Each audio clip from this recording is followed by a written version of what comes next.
Vocês viram o tema no folheto de vocês? O que tem? O que é que diz aí? Eu só vou falar se vocês souberem o tema. Se a vida antes da morte. É isso. Muito bem. Que a preocupação deveria ser essa, se há vida antes da morte, e não se há vida após a morte. É um desperdício a gente discutir uma questão bizantina no século XXI, se há vida após a morte. Vamos pensar na vida agora, né? Se há vida agora. Então eu queria definir antes vida para vocês, pelo menos 2 tipos de vida. A gente não costuma pensar sobre isso, né? Existe uma vida individual e existe uma vida pré-individual. A vida pré-individual não tem imagem, portanto é difícil falar dela. Mas ela pré-existe a toda forma de vida individual. A vida pré-individual, ela é pré-psíquica, ela é pré-subjetiva, e a vida individual, ela é subjetiva, psíquica, orgânica, e a vida pré-individual é inorgânica. A vida individual, ela depende de organismos para se constituir, para funcionar, enquanto que a vida pré-individual, ela é um corpo sem órgãos, absolutamente sem órgãos. A vida individual, ela é transcendente, há uma constituição, há uma subjetividade, e a vida pré-individual é imanente a ela mesma. Vocês estão com um olhar assim, desolados. A vida pré-individual, ela é eterna, ela nunca nasceu e nunca morreu. Ela não adoece, porque quem adoece são órgãos biológicos e mentais, e a vida pré-individual não tem nada disso. Mas a vida pré-individual, ela é assustadora, porque ela não se define por valores de bem e de mal, portanto ela está para além do bem e do mal. Você não pode dizer que a vida é ruim só porque você está doente, ou porque perdeu alguém querido, porque ela não é ruim. Mas você também não pode dizer que a vida é bela, porque ela também não é bela. Bela é um valor de um observador psíquico, né? De um indivíduo que aprendeu a valorar as coisas. Aí você diz que isso aqui é bonito. Esse jarro aqui, esse arranjo é bonito. Mas você não pode dizer o mesmo sobre a vida, porque a vida você nem a vê, embora a tenha transcorrendo e atravessando você o tempo todo. Acho que está bom, né?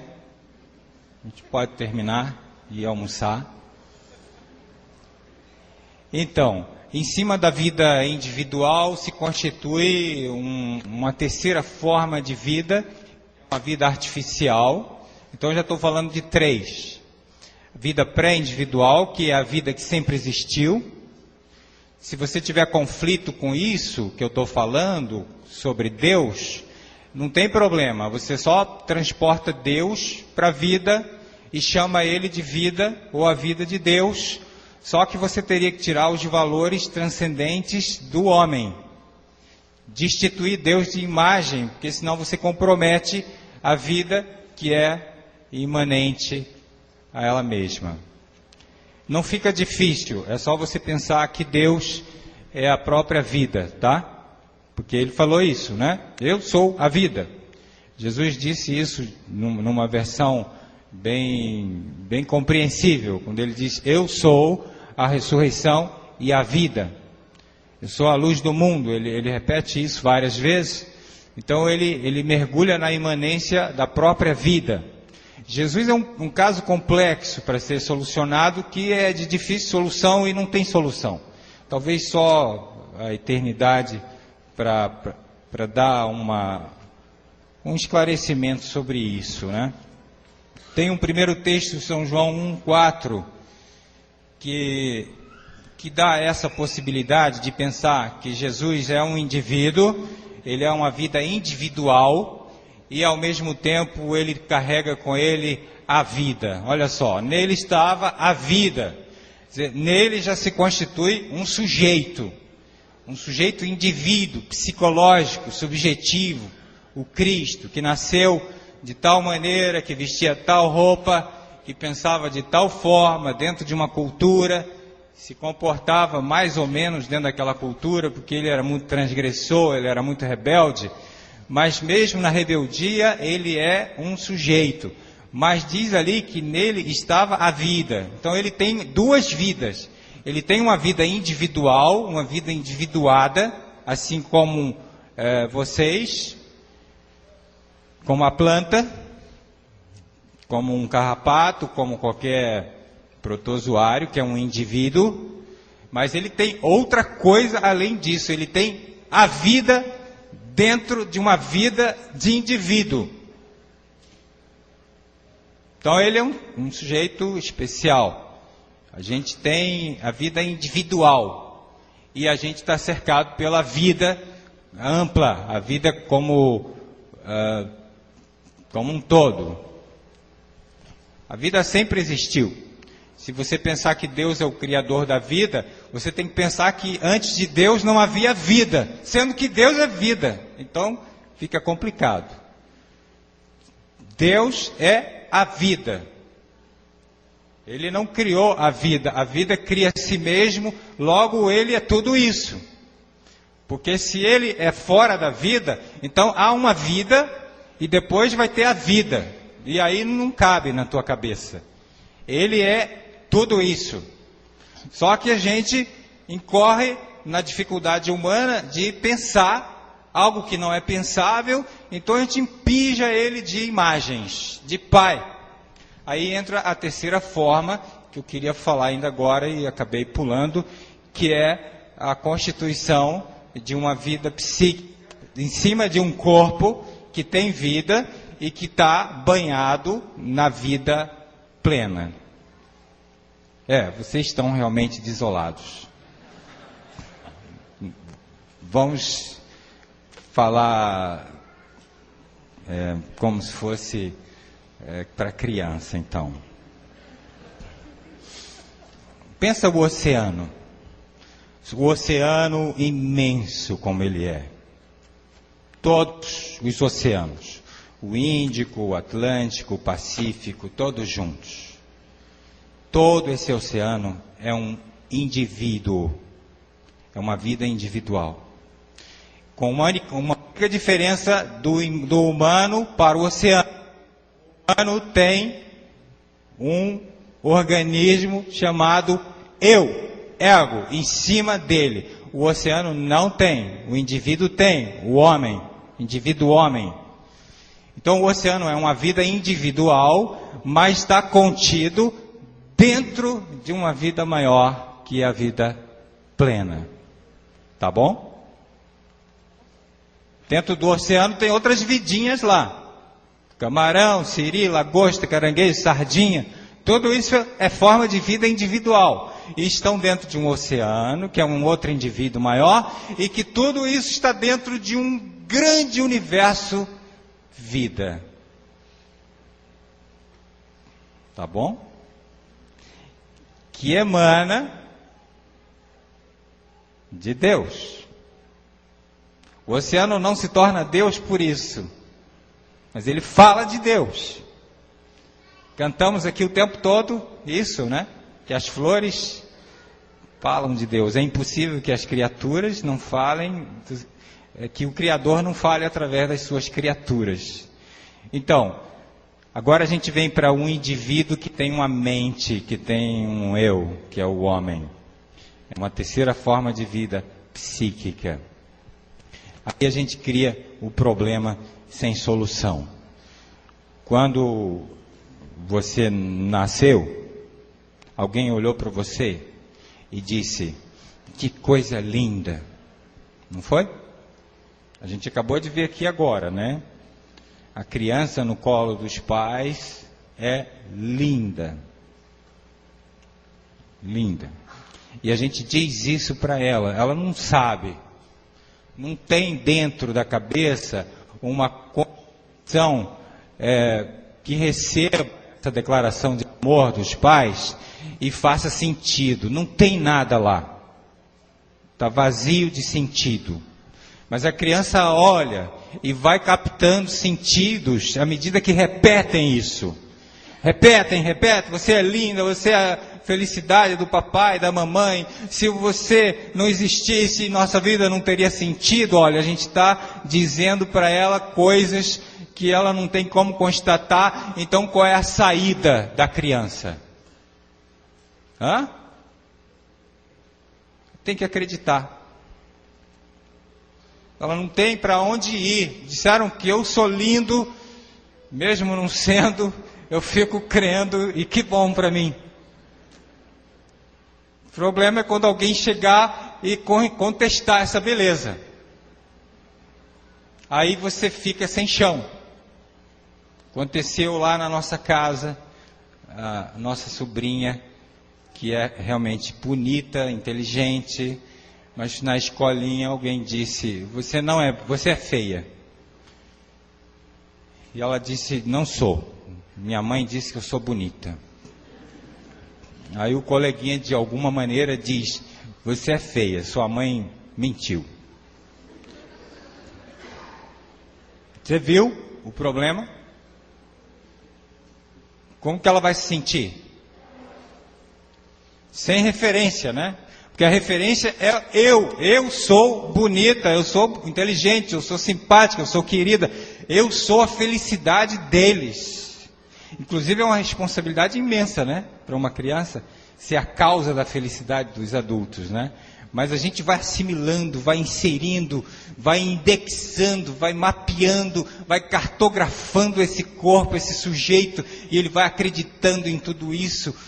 E não tem como provar o contrário, porque o espelho da gente é o adulto mesmo, e tem que ser assim. É a forma como a gente entra no mundo, que é chamado de subjetividade, como constitui um sujeito, como ele passa a pensar. Aí a gente passa a pensar a partir daquilo que disseram para a gente. Isso é um perigo, né? Porque e se disseram coisas que não são verdadeiras, não são tão fundadas assim? E por isso que a gente entra em crise. Você já teve crise? Tem várias crises, né? Tem a crise aos 14, 15 anos, mais ou menos. Tem a crise dos 30, que eu estou nela, porque eu não consegui sair dela até hoje. Mas já passei dos 40. A crise dos 40 já emendou com a dos 30. E a dos 50, que está do tamanho do monstro, e vem a dos 60 e a dos 70. Obrigado. Obrigado. Por que a gente entra em crise? Porque as coisas que o eu pensava que fossem verdadeiras e absolutas, são contestadas o tempo todo. E o que contesta aquilo que o eu pensa, o René Descartes estava muito convicto de que o eu pensa. E fez ciência, fez os fundamentos científicos modernos.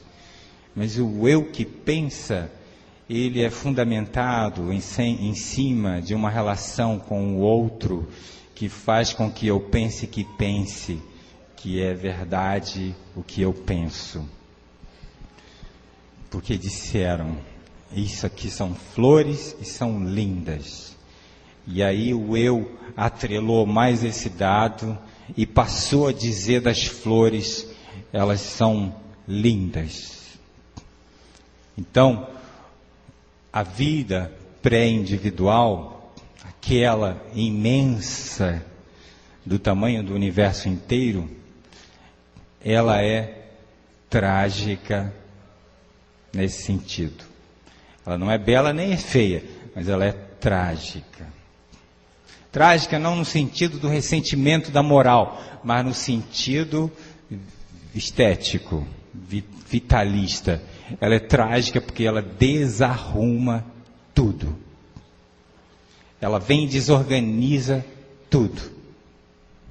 E é preciso que haja desorganização nessa estratificação da vida individual em forma de um eu. Porque o eu é trapaceiro. O eu é um trapaceiro tremendo, só que ele nunca é percebido. Por quê? Porque o eu sou eu mesmo. Porque o eu é você mesmo, então ele dorme com você. Você não pode tirar o eu de você e dialogar com ele para enxergar as trapaças que ele faz contigo e que você gosta. Porque o eu quer o quê? Ele quer continuar sendo paparicado como foi na infância e não é mais possível. Então a gente se produz, se embeleza, a gente trabalha, compra as coisas para que esse eu seja acariciado na maior parte das vezes. A gente sempre se apresenta como bom, como o melhor. As nossas histórias são sempre as melhores histórias que nós temos para contar, porque o eu quer estar cada vez mais robusto, mais forte. Mesmo quando a gente fala do eu, a gente está falando do eu próprio que quer ficar fortinho e bonito. Mas como poderia se resolver isso? Não tem solução. Teria uma mediação no máximo. Seria diminuir o eu. Viver com o mínimo de eu possível. Por que eu estou colocando esse contraponto do eu, que é uma subjetividade, a forma como eu entro no mundo, através dos pais, é transcendente porque vem do outro, transcende do outro. E a vida é imanente porque emana dela mesma. Ou se você colocar Deus, Deus vem de Deus mesmo. Mas o eu, como centro organizador de forças de vida, libidinais, pulsionais, ele diminui o contato com a vida pré-individual, que é o conceito de saúde que eu queria deixar com vocês nesses poucos minutos. A saúde está mais do que confirmado, estamos todos de acordo, os médicos, os psicólogos, os psicanalistas, os psiquiatras, inclusive os chatos dos filósofos, estão de acordo que a vida, tem filósofo aí, nós somos chatos, porque a gente pega tudo que está arrumadinho e vai desarrumando e causa uma confusão danada. Aí depois vai embora e deixa a confusão lá. Mas estamos todos de acordo que a vida, que a saúde é potência de vida e não mais ausência de doença. Porque um corpo doente, fisicamente, pode estar pleno de vida. Um sujeito como o Stephen Hawking tem uma vida extraordinária. É um homem de uma saúde invejável. No entanto, paralítico, sofrendo de uma síndrome miotrófica bilateral que aniquila o sujeito, mas pensa o universo inteiro daquela cadeira e escreve e faz conferências só dedilhando um computador. Isso é saúde. Então a saúde não é mais aquela ideia de academia, de musculação, de ficar com o corpo atlético, bonito, não está ligado mais àquela dieta universal. Não é isso. Tudo isso é bom, mas o indivíduo pode ser um doente dentro de toda essa beleza estética. Saúde é potência de vida que ocupa um corpo, mesmo ele sendo defeituoso. Tá bom? Então, aí o texto dizia que nele estava a vida, e a vida era a luz dos homens. A saúde seria essa luz que toca os homens. E esse homem propagava esta saúde, já naquela época. No versículo 10 do capítulo 10, São João, aliás, capítulo 5, versículos 5 e 10, fala de uma manifestação de vida plena no indivíduo e como o ego, que é transcendente, interfere na revolução da vida. Está ali um homem que vivia há 38 anos aleijado. Portanto, não tinha nem saúde física, do ponto de vista médico, e nem tinha a saúde do ponto de vista de potência de vida, porque não conseguia pensar como sair, como se salvar de uma situação difícil, que eram 38 anos na beira de um tanque, esperando que alguém o lançasse nas águas quando ela se movimentasse. Pouca gente percebeu que são 38 anos. 38 anos é o quê? É uma vida. 38 anos paralítico. O que mantinha aquele sujeito ali era menos a doença e mais uma concepção de eu que o paralisava. Assim como os cegos daquela época também. Tinha doença, mas tinha uma impossibilidade construída por uma subjetividade que constitui um eu que pensa pensar. E é curioso que só 5% da humanidade pensa, né? É uma estatística aí, eu não sei como é que fizeram isso, não dei crédito a isso não. Mas 5% pensa, 15% pensa que pensa, e 80% morre sem pensar absolutamente nada. Vive em cima de conjecturas, de repetições, de divagações, no mundo de simulações. E 5% pensa. Provavelmente sejam esses homens que resolvem problemas. Porque a vida é problema. E aí o sujeito não conseguia pensar como sair dali, dos 38 anos. E Jesus ficou sabendo dele e se aproximou dele e se abaixou ali e perguntou a ele: o quê? Que queres? Não é isso? Não é isso que ele falou, pastor?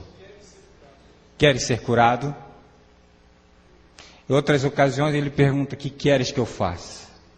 Isso é ético, né?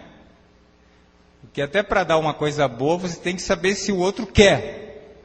Porque eu costumo dizer que ajudar pessoas é a coisa mais difícil que existe. Porque você arranja muito problema quando vai ajudar alguém, né? Alguém disse que é mais fácil escravizar um povo livre do que libertar um povo escravo. Porque é difícil ajudar. Tem que ser muito ético. Aí Jesus pergunta se ele quer ser curado. Ele diz: mas olha, eu estou aqui há 38 anos. Toda vez que o anjo desce e mexe as águas, não tem ninguém para me levar. Jesus não quer conversa. Você quer ser curado? Quero. Que eu ande.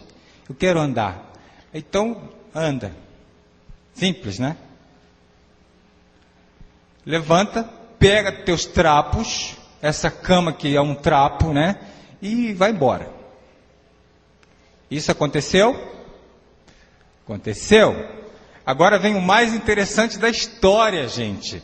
É quando o indivíduo se contraria quando a manifestação da vida plena acontece num corpo individual e arrebenta as amarras da doença e cura. E aí o indivíduo, portador de um ego, se aborrece, mas não consegue perceber que alguém de 38 anos aleijado não estava mais aleijado. Que está no versículo 10, né? Então disseram ao homem que tinha sido curado: é sábado. E a lei? Olha, a lei se remete aí a uma exterioridade transcendente à vida que é imanente. A lei não permite que carregues a tua esteira. Olha, mas eu estava sem andar há 38 anos, eu estou andando, isso não é bom? Não, o problema é a lei que você está quebrando, volta para lá, fica mais 38, porque você acabou de transgredir. Então, a transcendência, a ideia transcendental, a lei transcendente passa a obturar, a impedir a vida. Então, uma coisa que a gente deve pensar: as ideias não podem mandar na vida. As ideias, se elas não potencializam a vida, elas não prestam para nada. O sábado está a serviço de quê? Da vida. Mesmo a vida de um boi. As ideias, as leis, os regulamentos, as doutrinas precisam afirmar a vida e não o contrário. Porque todas as ideias, todos os sistemas são criados a partir da vida e não podem se voltar contra a vida. E aí Jesus, não se importando com ideias exteriores à vida, ele toca o sujeito e diz: levanta, pega a tua cama e anda. É a vida plena que, no primeiro versículo que eu li, nele estava a vida, toca a vida de um indivíduo que não tem vida plena, só tem uma vida precária de um tempo e morre, que é um corpo que adoece. A vida plena, ela não tem ideias, ela é pura vida. Tem o outro caso da mulher que sofre de hemorragia, que vai morrer, porque as ideias sobre aquela hemorragia eram impotentes para reverter o quadro. Não tinha para onde ir. Ela já estava falida, não tinha dinheiro. E ela sabe desse homem portador de vida pré-individual, que tem esse poder de, num toque, curar. Então ela pensa em ir atrás dele para pedir esse favor de curar aquela hemorragia. Coisa incômoda, tirando energia, tirando vitalicidade daquele corpo. E ela não consegue, ele tinha uma agenda muito cheia, muito apertado, estava cercado de pessoas interesseiras, de egos imensos, né? Interessante que quanto mais ego, mais gordo de ego, mais forte, mais inflado for o ego, menos possibilidade o indivíduo tem de ser tocado pela vida. Por isso a minha crítica ao penso logo existo do René Descartes. Se o pensar depende de um eu forte, o pensamento está completamente paralisado num eu. Que o que causaria o pensar seria o constrangimento de uma força de vida não imagética que toca o indivíduo, e ele, tocado por essa força pura de vida, ele então seria obrigado a pensar em resolver problemas, em sair dos problemas. Então eles não tinham possibilidade de pensar. Estavam grudados em Jesus. E não acontecia nada com eles. Porque a vida não os tocava. Não toca. A vida não toca um ego. A vida é afecto. Ela opera por afecção. Você é afetado pela vida. E aí teu corpo é preenchido pela vida. E aí você é tomado por um poder de alegria, que é uma beatitude extraordinária, que comove, não por uma imagem que comove, mas por uma força que comove. Força pura de vida.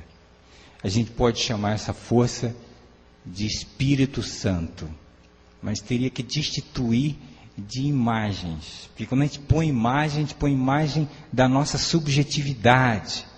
Criamos Deus segundo a nossa imagem e semelhança, né?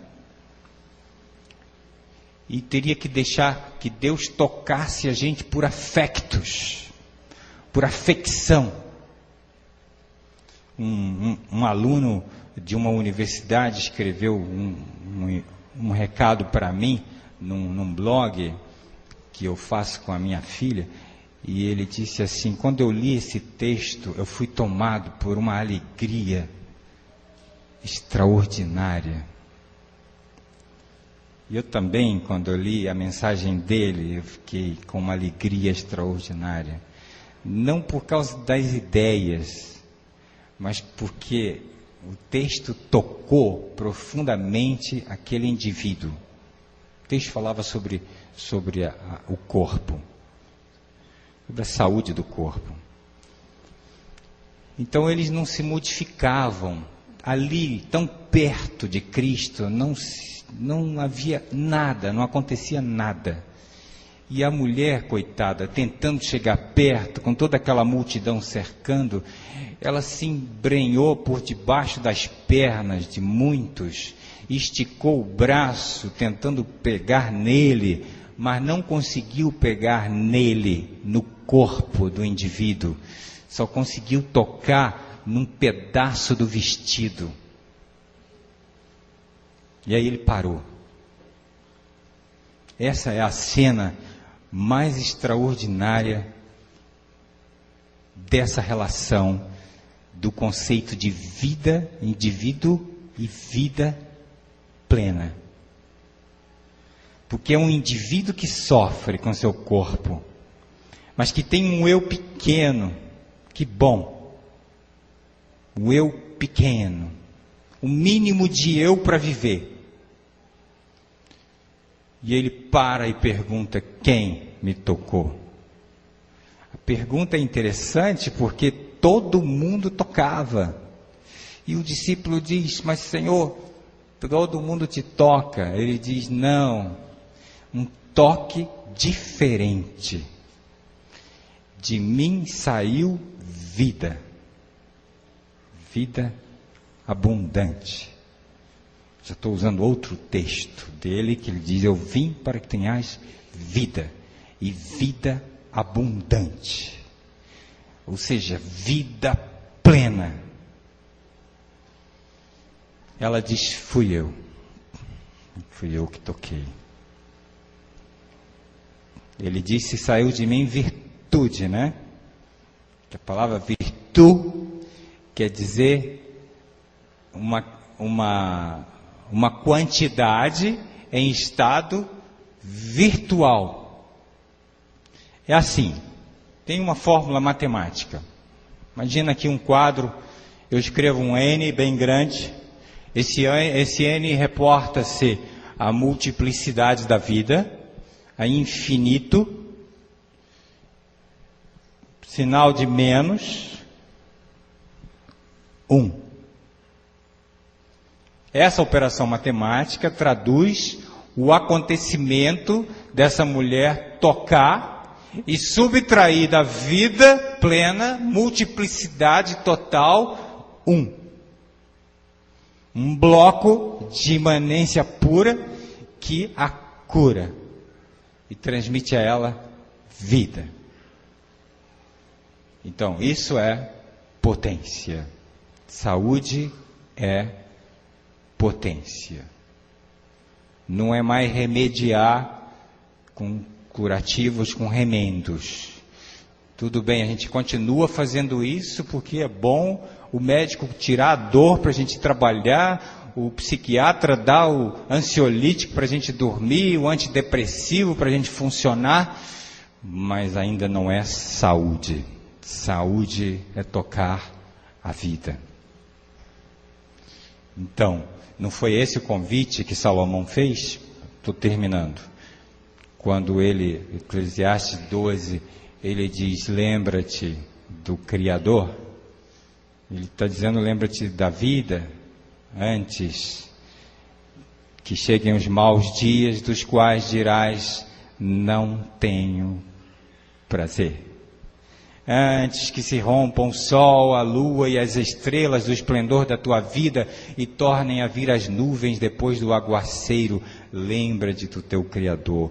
Antes que os moedores da boca sejam poucos, lembra-te do teu Criador. Está falando de um indivíduo desfragmentando, destruindo-se.